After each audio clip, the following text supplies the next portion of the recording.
Short ones for you today, Tiffany. What is shaking? Marc Cordon, episode 136, Golden Mike Live. It's a wonderful Tuesday in April. Here's the dealio, people. Here's the dealio.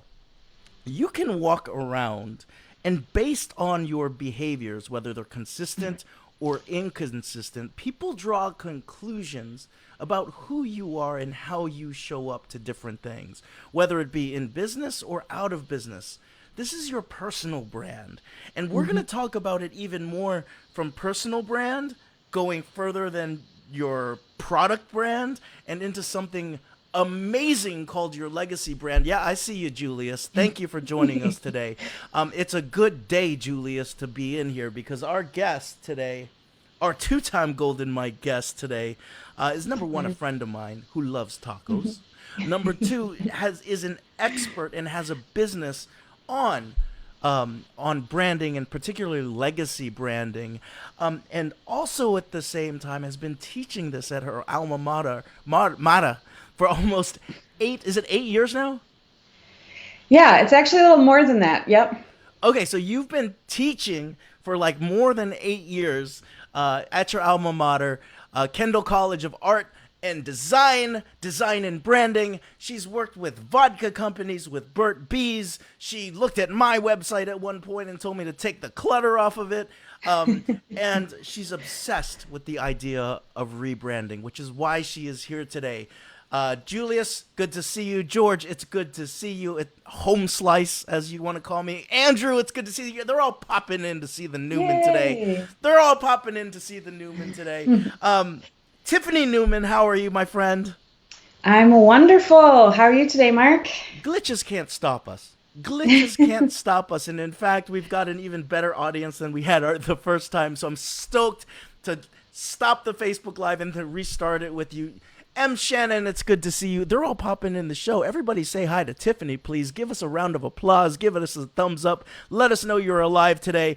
For those of you who haven't met me, whether it be live or on the replay, my name is Marc Cordon. When we first met Tiffany, I was just a coach. I was a one-on-one coach that had just started a program called Make Money Coaching, and we were working on that brand. But since then, I think my legacy brand has expanded a little bit, and I've got this little thing called the Joy Revolution going on. So founder of the Make Money Coaching Program, co-founder of the Joy Revolution, but more importantly, I get to ask good folks like Tiffany, good folks like M. Shannon, good folks like Andrew, George, Kulas, all of you watching, 2 questions. Number 1, how happy are you today? And number 2, how much are you living in your full meaning and purpose? So Tiffany, what do we got going on? Happiness, full meaning and purpose. Go.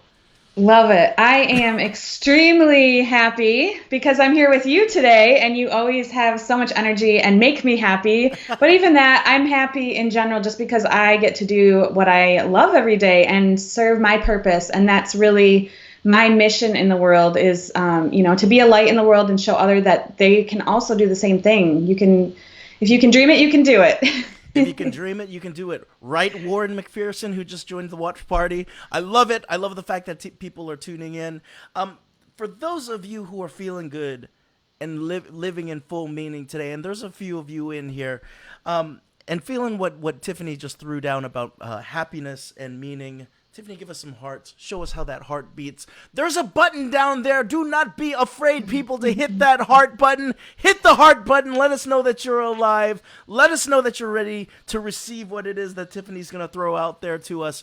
A little bit of quantum leap strategy. When I said receive, if you're ready to receive what she's going to throw down. Who doesn't love tacos, says Andrew Castile. Nicole J., I see you all logging in right now. Say hi to Tiffany over it's there. Taco Tuesday, by the way. It is Taco Tuesday. The hearts are flowing now. It's amazing. Now, here's the other thing. Even on Taco Tuesday, you can feel like shit. You may not be like, I'm not fully happy today.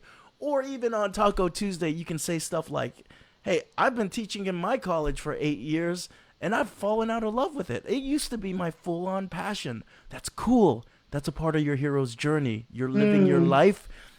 Let it pass through, because life is about those ups, downs, and all around. So positive psychology isn't about the Taco Tuesday. It's not being a happy 24/7 and it raining shits and giggles with Pegasus like Tiffany Neuman dressed as David Bowie with a lightning bolt on her face riding on Pegasus. It's not that kind of happiness, people. It's a certain amount of joy that you're feeling. Now, if you're feeling a little bit off today, let Tiffany and I entertain you and let the concepts wash over you, and maybe something will stick. Give us a thumbs up, though. Let us know that you're alive, because your heart beats just like Tiffany and mine. Now, here's the last thing. I'm not going to go into it too much. If you are hopeful, that's one of the biggest indicators that success is happening, even if you don't see it or feel it. Brian, Joanne, Jose Lopez, they're all joining the party today, Tiffany. Even if you don't feel it. So there's another button down there. I want you to hit it. No one has hit it yet. It's the wow face. Tiffany and I are going to show you what that wow face looks like. Tiffany, I'm choking on my spit. Show them the wow face. So half-assed. I will not accept that. That was not a passing grade. That's not a wow face? Okay. I want a wow face. All right. 1, 2, 3. There you go. There you go. The eyes didn't open when you did the wow face. You just went, I don't accept only a mouth open for wow faces. Wow. All right. And they will come and see, look, now the wow faces are coming in because they appreciated the legit wow face. Now, Tiffany, for those of us who didn't meet you in the first time you came around, before we even talk about legacy branding, your story, what's your story of coming into all of this? Yeah, sure. So very long story short, it all goes back to, when I was a child, and I was always pretty creative. I remember one time my dad saying, like, "You're eccentric." And I was like, "What is eccentric?" And going into college, I was like, what the heck am I going to do? All these people, they have all these plans I didn't know. So I took a blow-off class, which was graphic design, and ended up winning all these awards. Like, no idea what I was getting myself into. I was just trying to get out of my senior year, Long story short, I did really well and ended up at Kendall College, where I now teach. Went through design school there. Went from an intern all the way to creative director in a company here in Michigan. And then, long story short, in crazy turn of events that I couldn't imagine, that company was sold to a company in Chicago, and they did not have a creative department. So I went down there and pitched it to the CEO, and then was able to develop one that was actually worldwide. And then a lot of those clients that you mentioned came in that journey. So I worked with companies like FedEx, Burt's Bees, Stoli Vodka, a lot of huge Fortune 500 companies, and it was always a blessing. And till I had my daughter, and that's really the catapult that sent me. I always was an entrepreneur at heart, which is why I built a whole department and directed that. But I was like, okay, this is not working, with kids as well, traveling all over. Yeah. So that's what I am now. I transitioned about 3 years ago and founded my own company, developed my own process that takes all of that background in my teaching process, and here we are. Amazing. So what is it that lights you up about the whole branding and marketing and rebranding, and now working with entrepreneurs on it? Because it's one thing to be working with the enterprise of Stoli, right? It's another thing to be working with the enterprise of Marc Cordon, right? the enterprise of one now. Yeah. What is it that lights you up about it? What lights me up about it is really bringing people back to themselves. I really look at it, we're both into personal development and self-development. And when I first started my own business, I started working with companies, and then I got into being an entrepreneur myself, joined those circles, and realized that entrepreneurs need the support. They don't necessarily understand how important branding is. And really, it just helps people going through that process, helps their confidence, it helps their price points, it helps their packages, it helps everything really be coherent and consistent. Yeah. And it's just such a pleasure to like work with people that are like-minded. We Yeah. have kind of our own tribe, entrepreneurs are, Yeah. and take them through that journey of really like coming home. I like to say coming home to themselves through branding. You know what I love about the story that you just told is that, um, even if it's like, yeah, I didn't really know what I was gonna do. I was kind of an eccentric person. Your eccentricity has to come to the forefront in order to see other people's eccentricity, right? And I Absolutely. feel that's what I related to most was when I was, when I was in the middle of this transition. It happened to be that you were the guest on my show, and we looked at my website, and you were like, more of this red hair, more of this, like you were doing things that like in many ways, I was used to being a part of a corporate machine, right, or an enterprise machine Hmm. in which it was always like, okay, tone down on the hair, do not stick out. Like, and then once I started my business, you were like, yo, more of that, more of your own language. Don't write in the academic language. So it's almost like voiceless and you don't know who it is. Like, I loved how you bring that out of me. Is that something that you see yourself doing with all the folks that you work with? Yes, absolutely. I really love to bring out, I love that you pointed that, tied those together. So bringing out I'm a great their listener. quirks. Yeah.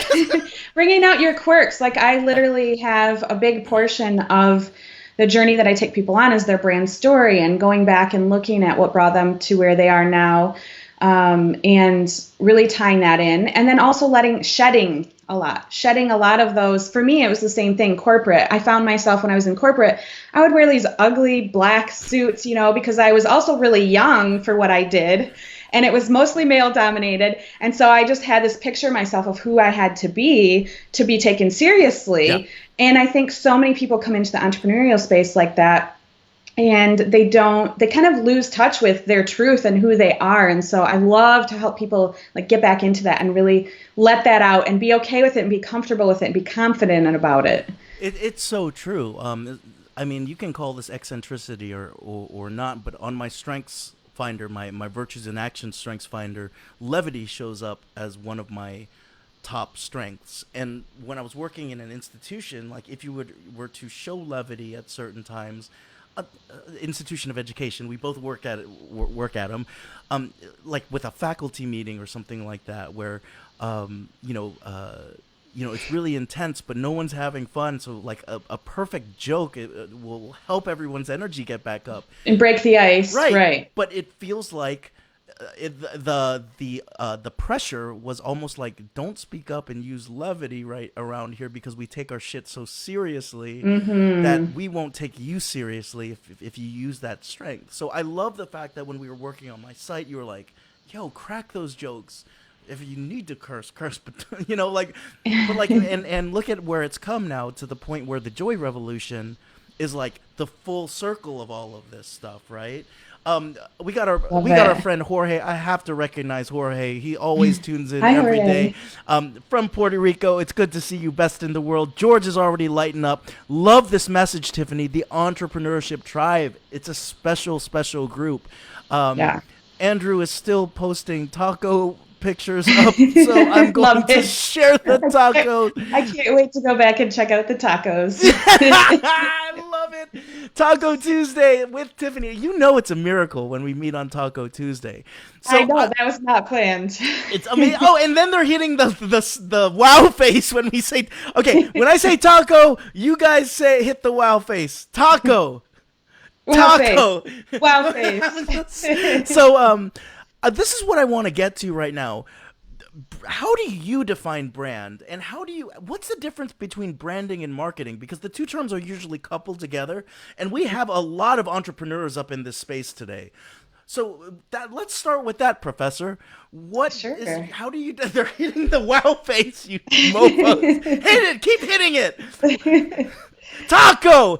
This may be the most wow faces in the history of the show. I can't pay We attention know to what the the wow people faces. love now. So brand They're that or my the branding and people. marketing question they're like totally lighting up about. They want to know. The people want to know the difference between branding and marketing.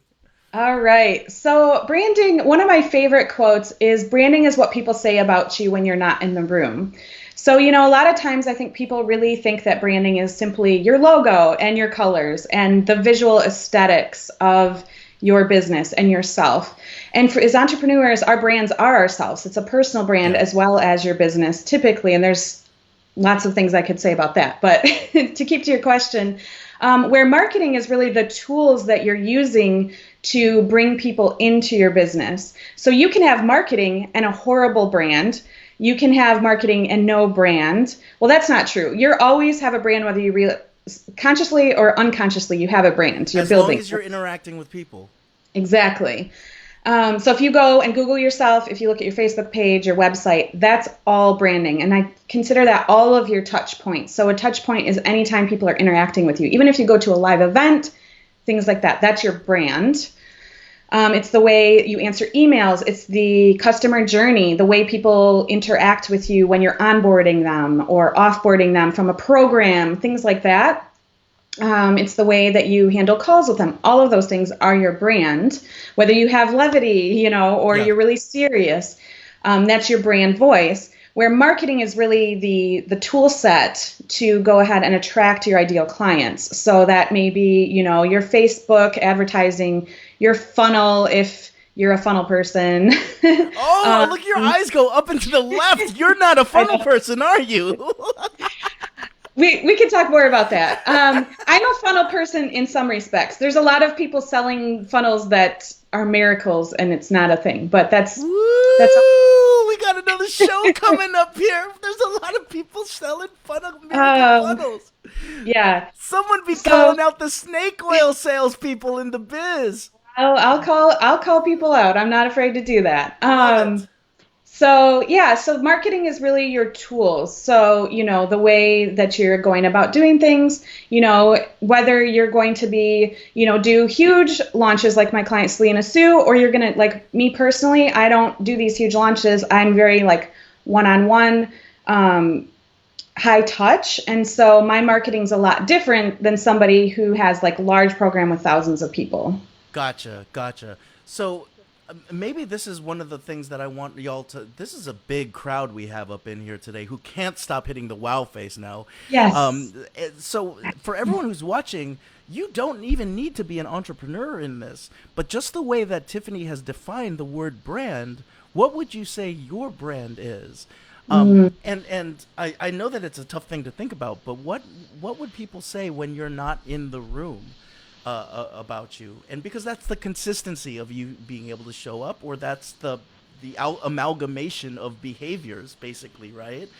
Yes, absolutely. And so social psychology. I'm just going to throw this in there. Social psychology says it's the stage that you stand on, and the way that people perceive you as an actor on that stage, right? And so if you can definitely play with that and manipulate that. You definitely see that I've got a certain color scheme that I always show up with.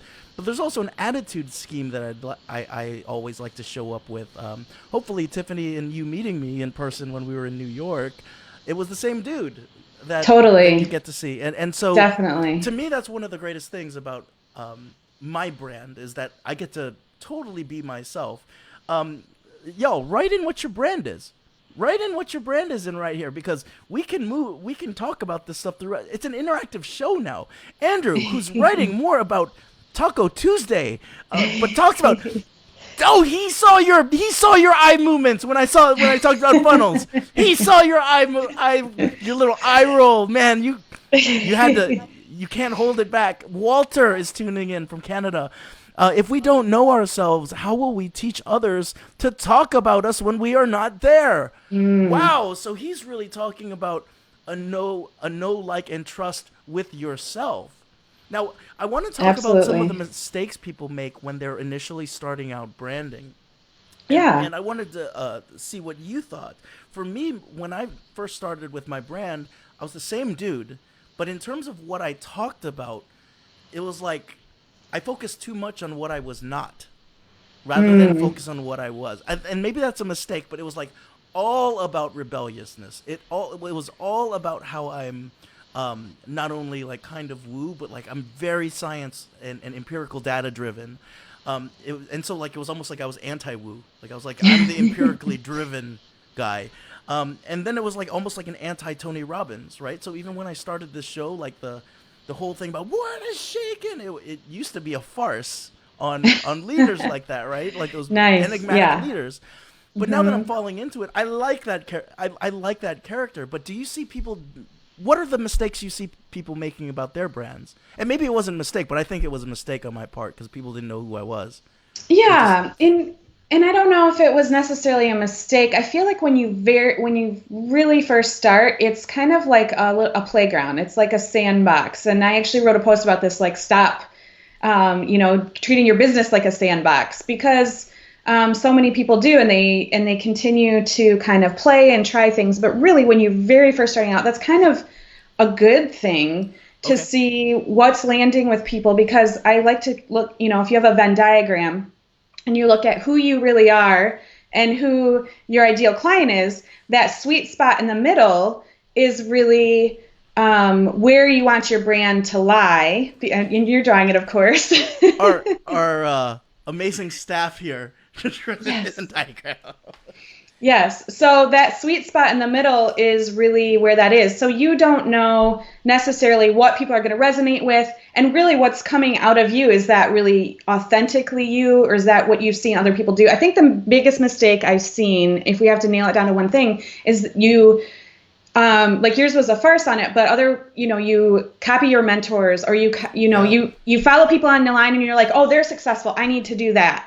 Or you don't want to show who you really are, or like me, you were like in the corporate world for so long, it's like embedded in you, and it's taken me a while to like get past that, to be completely honest. Even though I am a brand expert, like it took me a while to stop being so serious all the time, because I was just so used to that. But once I stopped doing that and really truly became myself, then realized what really resonated with people that I wanted to work with, my ideal clients, then it was like, boom, like magic, and that's really where I find people. Because it's okay to take and have, get insights and influence from other people in certain ways and bring little elements in, if you see something, but blatantly copying or like really mimicking other people. And I see this a lot in trends. So I talk a lot about trends, like, I'm sorry, people might get mad at me, but like the whole girl boss thing, like I think it's done. I think it's a trend. It's over. Like very light pink. It's very, so many people. And they were saying like the girl, like this, girl boss type thing. Everybody was on board with that. Well, then you get all of these clones and everything looks the same. And how do you stand out online in the sea of sameness, or like bro marketing. I like to say that too. Like, standing next to my Ferrari, like that's great, but you look like every other guy standing next to a Ferrari. I'm just going to say it like it is. I don't care. So those are trends. And I think that you have to be really careful in branding if you're following a trend or making a trend, or what I call legacy. That's when I talk about legacy brand. It really truly is your legacy. And it's not going to be outdated in 5 years. It's not going to be, you have to completely rebrand yourself in 5 years, which is what I see a lot of people having to do. Right. And so what's really funny is that number one is what I love about you coming on the show. Like you activate me like to go like cross like disciplines, right? So now I'm thinking about like ecology, right? And just the way that systems work, the way that laws of nature work, is that animals mimic other animals until they can find the evolutionary advantage over the other animals, and that's when they begin to differentiate. And so, in many ways, mimicry is something that you see, but when it comes to the laws of nature, it's the very beginning of the law of nature that you do mimicry. It's not something that's a long-term. That it's not a long-term solution. The long-term solution is that if you want to just talk pure survivalism and ecology, you have to differentiate. You have to find what makes you different. And going back to the very beginning, you have to own the eccentricity that each of us has, right? So, absolutely. So now it's getting really heady up in here because Walt is dropping some stuff. Mistakes are what label our decisions when the outcomes don't serve us. I don't even remember what that was part of. Oh, it was part of the process, as he says. That's there you go.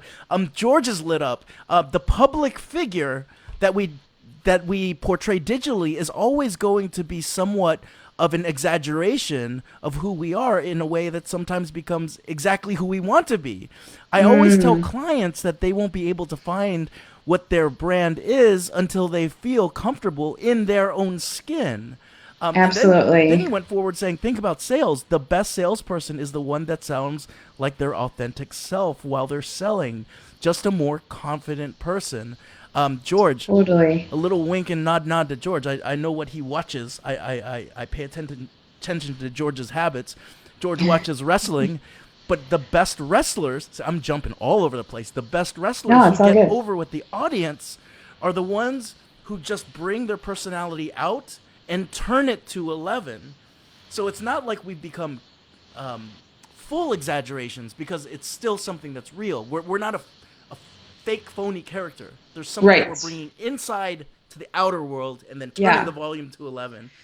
Yeah, absolutely. That makes me think of Todd Herman's new book, Alter Ego Effect. Alter Ego, yeah, like which I haven't completely read. He was nice enough to gift that to me, but I know the concept is very much, doing that, and it's not making somebody up. It's literally diving deep and like bringing the best out of yourself. And entrepreneurship is the biggest self-discovery process, along with branding, along with a lot of other things that you can go through. And a lot of people, like I just had a summit recently called the Visibility Summit, because I see so many people struggling. They will have a beautiful brand developed, and you and I don't have this problem because we're here on Facebook, but I used to, when I first started, I was like, oh my gosh, Facebook Live, so many people want to stay hidden behind the scenes. And that's fine, but how are you going to grow your business? And how are you going to truly embody your brand if you're not being visible? And I think those things, being comfortable in your skin, really bringing out those best features and deciding who you're going to be. And he talks about the field of play. Yep. When you're on the field of play, and like you said, bringing that up higher to 11 or whatever, it might not be the same when I'm like, digging in the dirt with my daughter. Like, I'm still the same person, but I'm not going to have the same attributes. Yeah, and I mean, essentially, Todd's book, if anyone wants to read it, it's a fun read. It's a fun read, and basically it talks about psychological distancing. I wish he would have given some props to some other areas that had been doing it really well. For example, the women doing roller derby, I think, is one of the great brandings, because you come up with an alter ego of your most excellent self, right? So for me, I was like Vanilla Ice, right? Oh, I love it. Still the same guy. Like, there's levity in it. There's a nod to my Filipino-ness. It's still me though. But like, when I think about who I want people to see me as, is this fun, confident Filipino. And so that's my alter ego. And so you can bring that out in your brand. George is like, yes, yes, yes, yes, yes, yes. George is doing right now. Love that, Tiffany. Yes, yes, yes. So for those of us, again, who are watching right now and lighting up, Terry, I see you. Lakita, I see you joining this.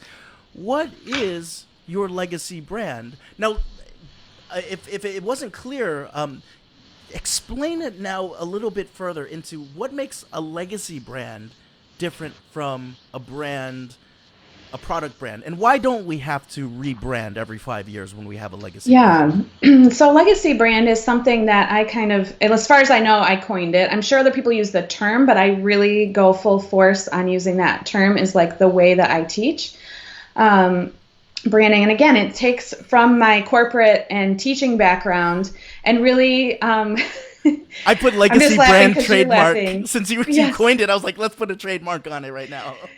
I have it on my website actually. Good.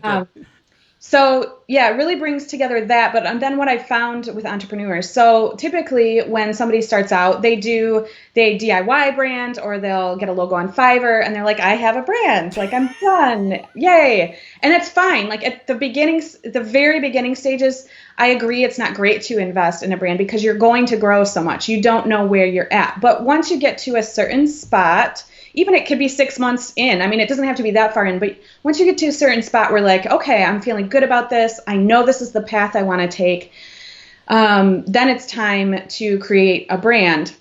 Now, the difference between a regular brand and a legacy brand is a regular brand, again, may follow trends. It may really position you and tie you to a specific product. So like your coaching product, that happens. I see that happening with so many people where they tie themselves to one project instead of branding as a legacy brand, which allows you then to pivot. So, and I also like to look into the first thing I do with clients is have them go through a visioning process. Look out 5-10 years, see where you want to be in your business, and then reverse engineer it. Yep.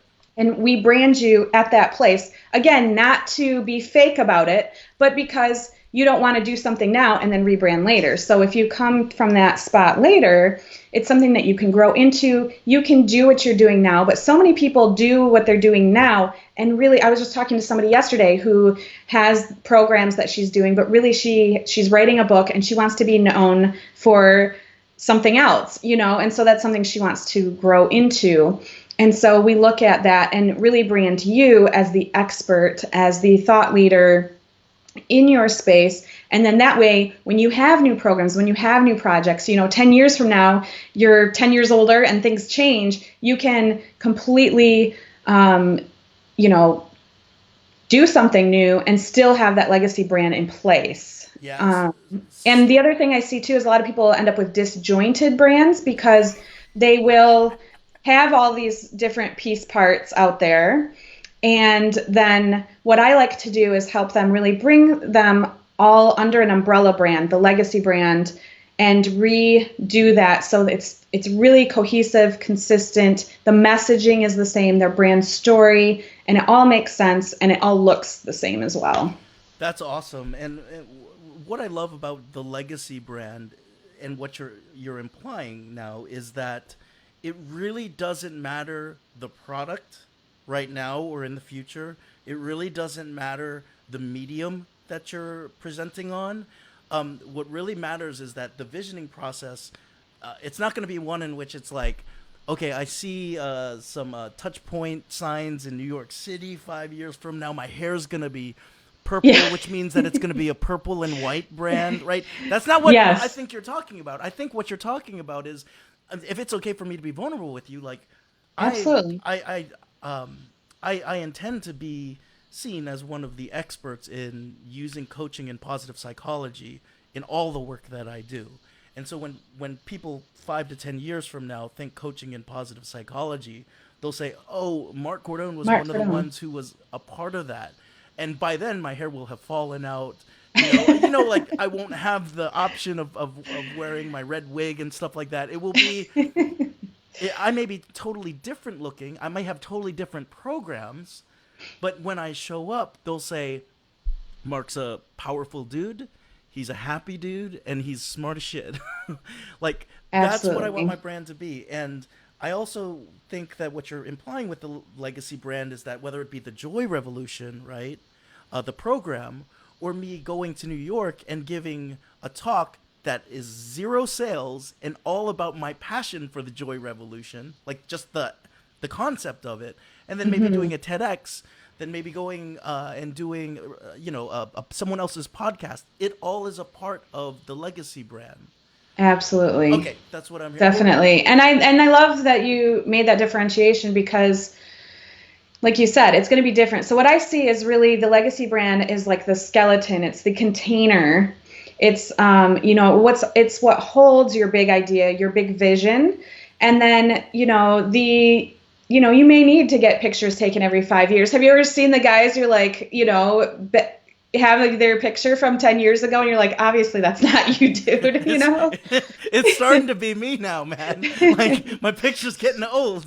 So yeah, but you can redo that. You can even change that. But like the colors, I work a lot on color psychology. So, red is very much known for excitement. So it fits you perfectly. It's very enlivening. It also makes you hungry, which is why a lot of fast food restaurants use it.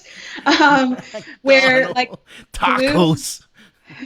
Blue is used a ton because it evokes trust. It's very serene and soothing. So really you want to go with color psychology and the reasoning behind it.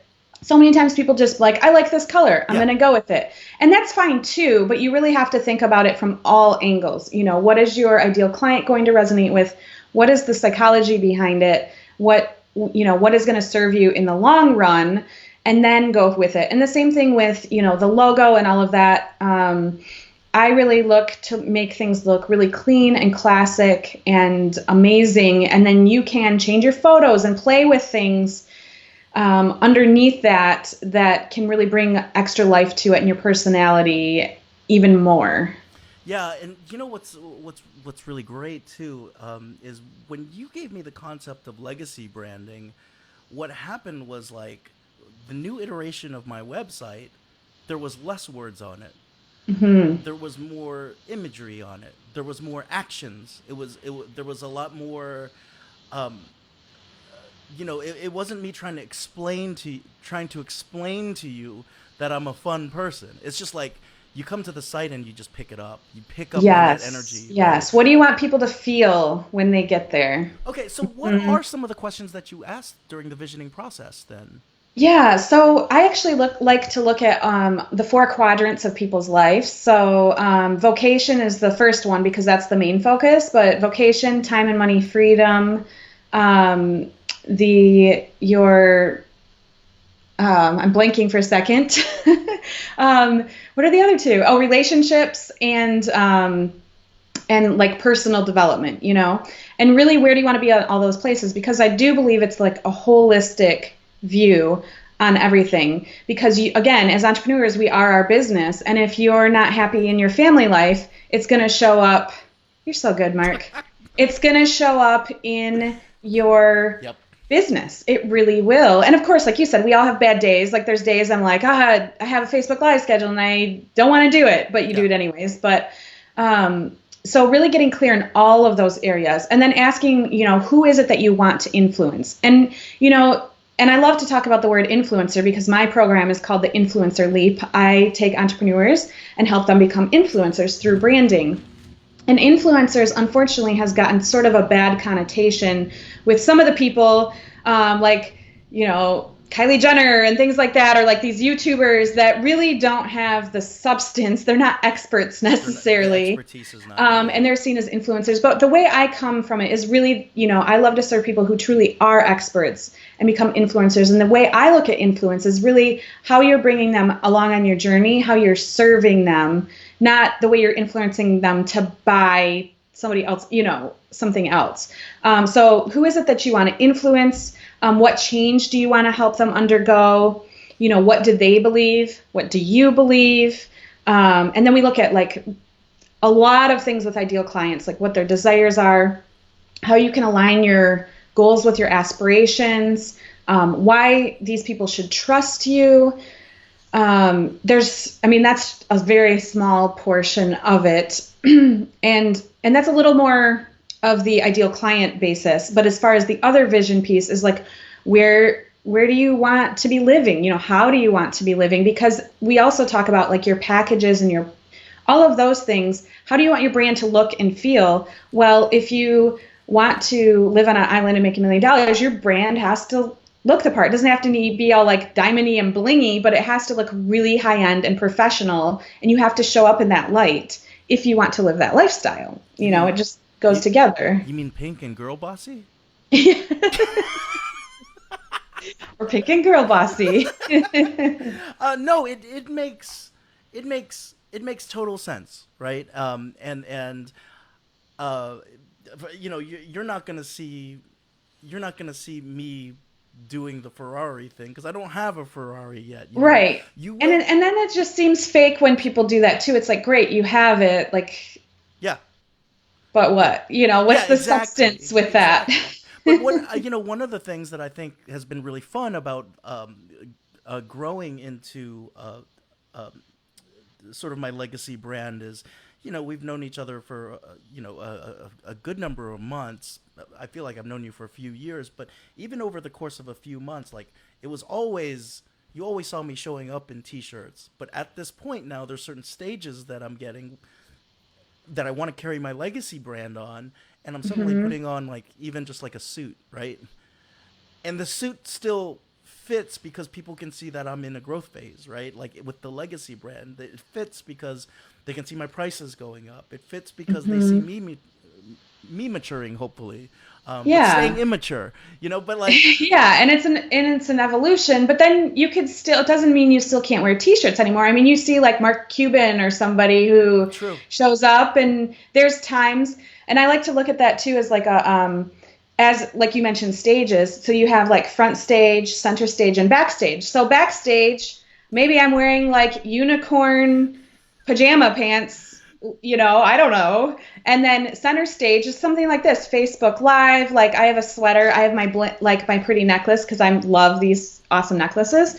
And it's you put together, your background looks nice and everything. But then front stage, you're showing up. You've got a suit on. You're going in. People are really taking you seriously. Maybe you're, whatever you're doing. So I feel like there is still within that brand. It's not like you always. Again, and you never want it to feel inauthentic that you're showing up there, but in an evolution, you may feel like putting that suit and tie on more often. Excuse me, because I just went to a Justin Timberlake concert the other night, and that song came in my head. So, yeah. And you know what? I love that it's not the legacy brand isn't a strict, rigid set of rules for you to have to abide to in order for people to consistently talk whatever it is that you want them to say when you're not around. The idea, the Goffman idea, it's front center stage, right? Like yes. Goffman's work is really putting a continuum of how you want to show up, and there's a consistency of it, right? So like when you're backstage, yeah, you can totally be in a like unicorn shirt, and then when you're front stage, you might be wearing a suit, but then it's like a small unicorn pin that you're wearing. It's very subtle, yes. Right? But like depending on the audience, it may be distracting if you show up in your backstage garb for what's expected to be a front stage event. Right? And absolutely. So you have room to play. Oh yeah, by the way, yes, our graphics department is on fire today. The folks are commenting on how amazing these graphics are. Love the power of Ecamm Live. They send you a notebook with it. So I want to ask this. So many people spend time on branding, from entrepreneurs, solopreneurs, people starting out, people going to Fiverr to Stoli, right? Burt's Bees. I even think about Burt's Bees, like the little chapstick and the color of the chapstick and all that kind of stuff now. What's the actual return on investment? Because you're investing a lot into thinking about a brand. Right. What is the return on investment in getting it, I don't want to say right, but for your branding turning into your marketing efforts, what does that look like in terms of return?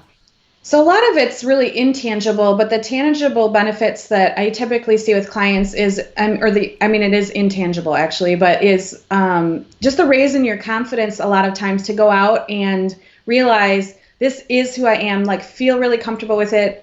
Typically sales go up immediately just because they're like excited. It also is a means to kind of do a mini launch and get the word out there.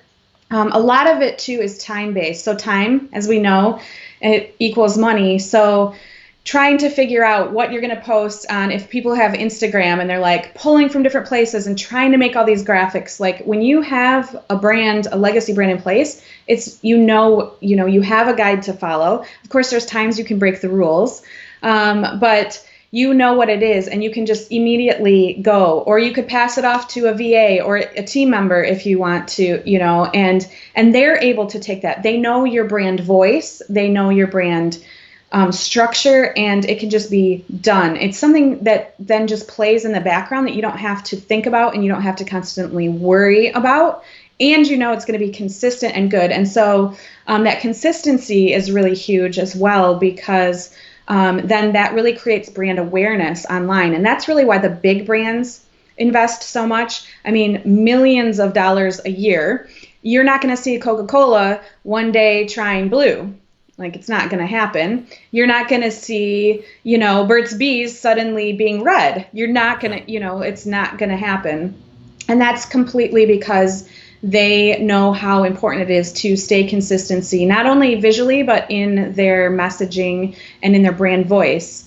So there's, similar to the front stage, backstage, you have brand voice, which needs to stay consistent, but then you can change your tone depending on who you're talking to.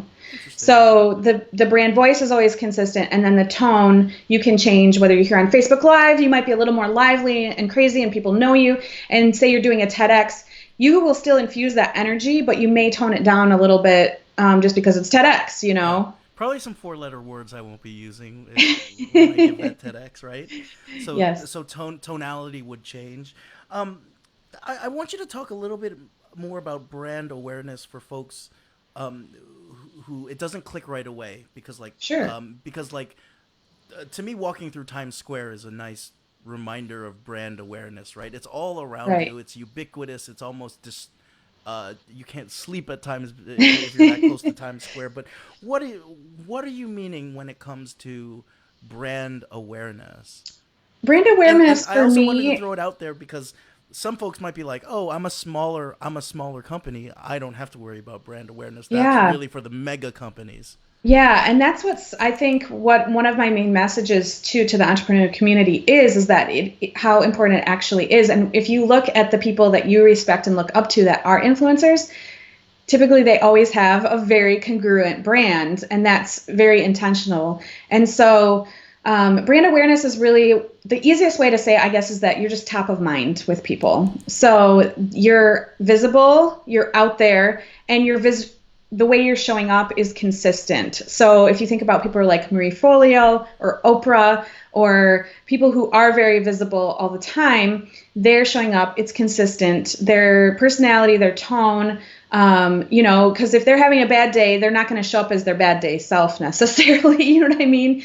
They're still going to, they might be a little more subdued or something, but they're not going to write a crazy post, you know, lashing out at people. Like Oprah, even though maybe she's writing that in a letter and throwing it away or something. Like, she'll let it out, but that's not going to be front and center of her brand, you know? And I mean, you look at Oprah Magazine, like, it's always very consistent. She's on the front of it. You know, I think those type of people, like my client Selena Sue, we've really worked on getting that consistency. When she shows up during her launch, you know, she's everywhere and it's all over. So, you know, I'm not that visible either, and nor do I want to be. I kind of like being a little bit of like a hidden thing. Like, I only work with 6 to 8 people at a time. Like, if there's no reason for me to be all over, but when I do show up, I'm very selective of, you know, whose shows I show up on, where I'm getting featured, you know, even who I take on as clients, because you know, the people that you work with end up being showcased for your brand. Because if you have a crazy person who's a client, that's going to reflect on you. Which is why she hasn't taken me on as a client yet. Not true.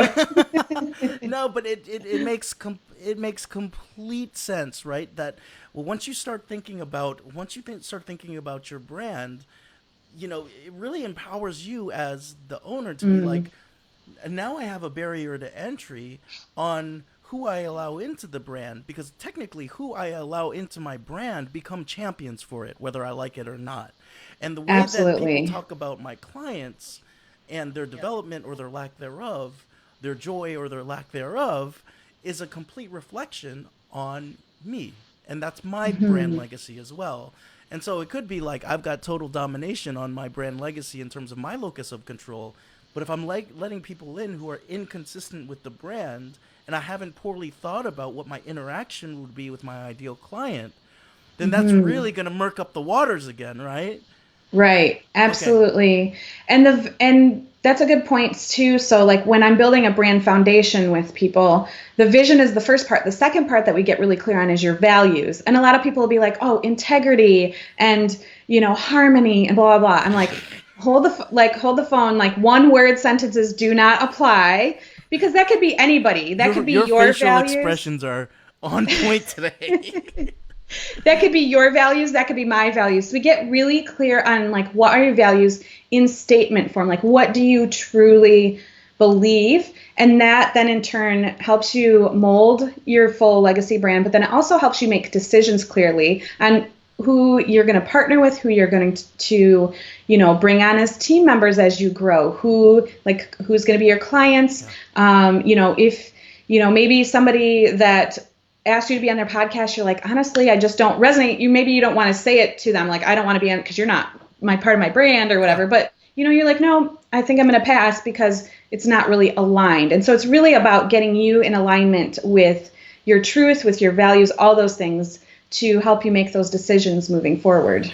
So Tiffany, I know that you've worked on this with your own brand, so I'd love for you to use an example of a value statement that you have, maybe ones that are, one of the most important value statements and how that's being applied to, what the application of that value statement looks like. Yeah, so my highest value is that I strive to be a light in the world and show others that their dreams are possible.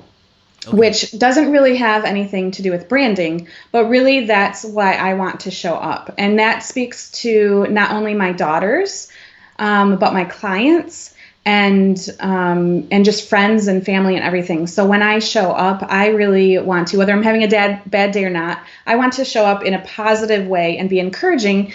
And yeah, there's crazy stuff in the world, and sometimes it's like, whatever, but we need more of that. Just like we need more joy in the world. Yeah. And so that's really one of my biggest values is to hold space for people and to be there and to encourage others. And so in everything I do, I just did the Visibility Summit, which wasn't a moneymaker at all. It helped everybody involved get more visibility, but I really was teaching on the visibility, but that was more aligned with my values than making money. I didn't even have an offer at the end of it, but it was very much tied back into my values. Amazing. So I want you to grade my values right now because okay. I do make, I don't want to call it the mistake, but I have kind of come up in the traditional system of mission, vision, values, and the values aren't really written in statement form. They've been written in one word answers, right? I think I have. So now I'm calling you out, but no. No. You're making me better. You're having me evolve and not mimic. So, I think the first question I have for you is your value statement. What's the difference between your value statement and then just saying, illuminator or illumination? I think it just brings more feeling tone to it. So you could absolutely, your one word answers are, I'm sure, spot on, and they are really what you value. But if you could, turn those into, if you dig deeper, why is this a value, and who do you want to affect, or then having that between it. And also when you share with people, then it's okay, I understand why, the why behind it. And then it also, you can embody it more. Okay, so I feel. I want you to grade me, Professor, on whether or not this is a decent value statement or I should change it, because it's something that is the core of my internal compass, and hopefully I don't have to say it and people can say, oh, that's one of Marc's values. So throwing it out there, I want to empower as many people as possible while having as much fun as possible. I love that. Okay. Did that come out of your other statements? Did you just make that up, or is that what you had before? It's been something that it's been something that I've been kind of using since I worked in university. Okay. So even whether it was multicultural programs or, I'd be distributing condoms through the health office, it still was about empowerment and fun. Yes. No, I feel like that fits you so well. Okay. And the cool thing about it is it's very legacy driven too, because a lot of times what I'll find people when they do their values, they make it all about their business and they make it all about their business now. So it could have been I help coaches, blah, blah, blah. Well, already that's kind of becoming extinct because you're moving on. So I love the headiness of that and the forethought. I empower people and through helping them have fun? People as I empower, how whatever means that is, right? Whatever tone that is, whatever means it is. Yes. Whatever stage that is, whatever one-on-one. While having fun. Yeah, while having as much fun as possible. Yeah, and that's perfect because that's something that you already have been carrying that out and you're going to carry it out in the future. So yeah, That's I awesome. love it.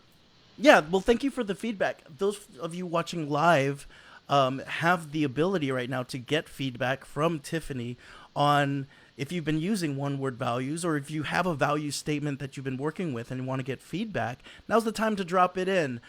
Drop in your value statement, even if it's you're watching on the replay. Drop it in, and we'll get Love to back to hear it, it. and we'll give you some feedback on it. I'm gonna give the call right now. Also, this is going to be a part of the program, the embodiment program. I can't find the name of the damn program already. Shoot, it says Oh, to be determined. my webinar. Oh, the webinar. Yeah, Yeah. Yeah, so the webinar is embodying your business through your brand. yeah. So that is a webinar that I'm hosting this Friday. And yeah, I think you put the links in The there. And links are that up, baby. really explains how exactly the steps you can take to do what we're talking about here. And then I explain as well I just completed the fourth rendition of my group program, which is called the Influencer Leap. And that will be coming up as well at the end of the month. I'll be starting, I think it's 5 more spots left for Okay, that. and So that's this webinar really explains. theinfluencerleap.com that you can go Correct. to. So I'm curious here, and I want to put what George threw out here. George is just like picking up what you're throwing down. We are our business. Number one rule of representing your brand. Tiffany is on fire today. She's absolutely on fire today. So this is what I wanted to throw out as we're kind of beginning to to wrap up, right? We've talked about legacy brand. We've talked about this idea of, start with some sort of value statement, because that value statement, when done on a meta level, which is what I think you gave me feedback on, when it's done on a meta level, will be it will work with your redefinition, your phoenix, your phoenix journey. When you rise out, it will still work with you. And also at the same time, when it comes to your life quadrants, it works with personal development, relationship, your time, and your vocation. It sounds like that value statement cuts across the quadrants and is like a blanket over Absolutely. it.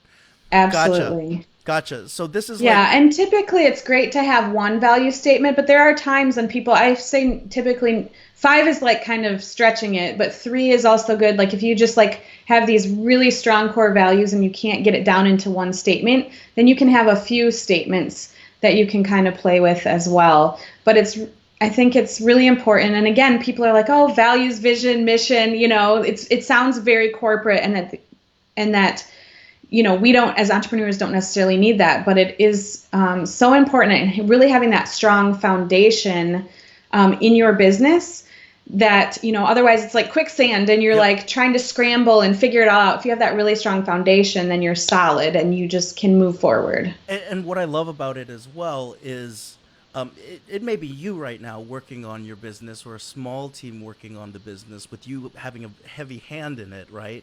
But also at the same time, I do this with my clients on VIP days, right? So I do this visioning exercise with them, and their business has taken off, and suddenly they've been stricken with an illness for 2 weeks that doesn't allow them to open their email. Mm-hmm. Who knows what you do now and can continue to run your operation knowing what you might say, what images you put on, what it is that you would stand for. Like, no one, like if I got sick and people are putting like serious images of me up there, right? And like their non-levity around there, it means that my brand awareness is low amongst my team, right? And so really the Absolutely. whole idea of brand awareness, even if you're a team of one right now, is as you expand and you're living the life that you've always wanted to, right? You've got the time, the personal develop, the relationship all going. You're probably going to start sharing out responsibility. And if people don't know what this company stands for, people don't know that it's all about empowering as many people as we can, having as much fun as we can. That's why the prices aren't going to go too crazy in the next 3 years, Right. because we want to empower as many people as we can. someone can make decisions, and I know they'll be making decisions in the best interest of the people that I'm serving and the company as well. Is that what I'm hearing? Yeah, absolutely. That was perfect. I love Right it. on. Yeah, and it's so important too because it also, from the other standpoint, like think about if I heard that and you're like, I'm hiring somebody and these are our values, I'd be like, heck yeah, I want to empower people and I want to have fun too. So Yeah. it gets people really aligned and excited about your business too, and it's going to attract the right, crowd, whether it's employees or your clients. And so I wanted to drive the point home. Tiffany says it in her private Facebook group, also to her to her clients, and so I'm privy to this information that executing on your brand and your marketing can 10x your return on investment. It can 10x that when it's clear, it's to the point. You establish yourself as the expert in the field. You're front of mind. Someone's like, you know what? I used to think that joy was stupid. I really would like to incorporate it in my business because life sucks right now.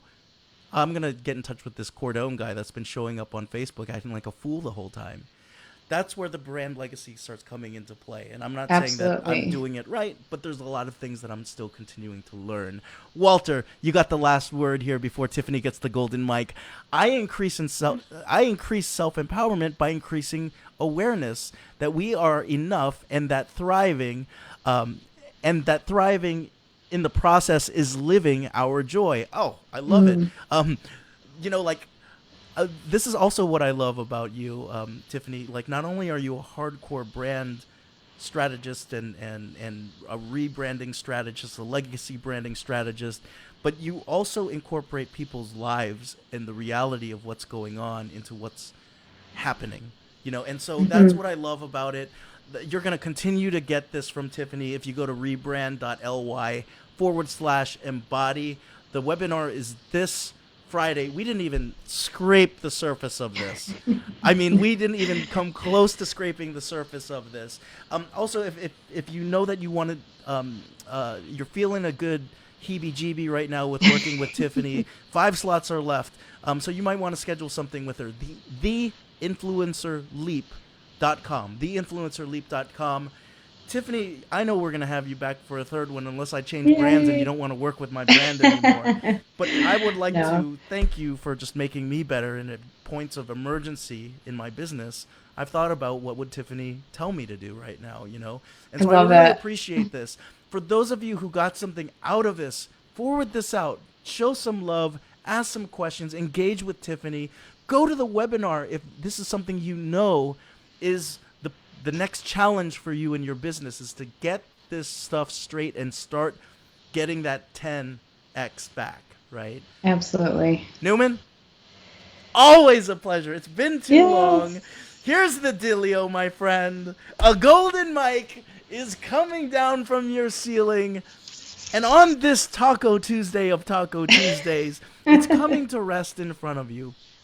The golden mic translates into every language all across the world.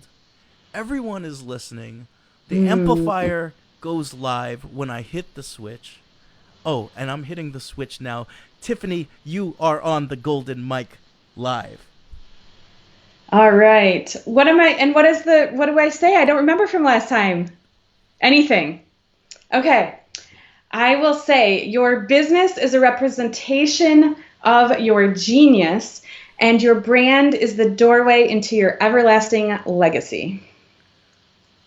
I'm going to need you to hold up that mic for a second. I want you to feel that weight, right? To feel that weight? Because someone's about to take that mic. Yeah, don't use that mic. Don't use that mic. Now I want you to smash that mic. Smash that mic, Neuman. Step on it. Step on it. I want to see she's actually stepping on it. She stepped on my golden mic. I've got to 10x my return on investment so I can pay for a new golden mic. We're going to have it fixed by tomorrow. Episode 136 has been beautiful. Share it out, everybody. Thank you for joining us last minute because I know that we had a little tech issue, but an hour flows by when you're doing what you love. Now, here's the final question that Tiffany and I have for you on the end of this episode 136. If you're feeling happy and you're living life with full meaning and purpose, Tiffany and I's question to you is this: what is your responsibility to change history for the better? Tiffany Neuman, Marc Cordon, rebrand.ly/embody. We are out. Take care. Peace.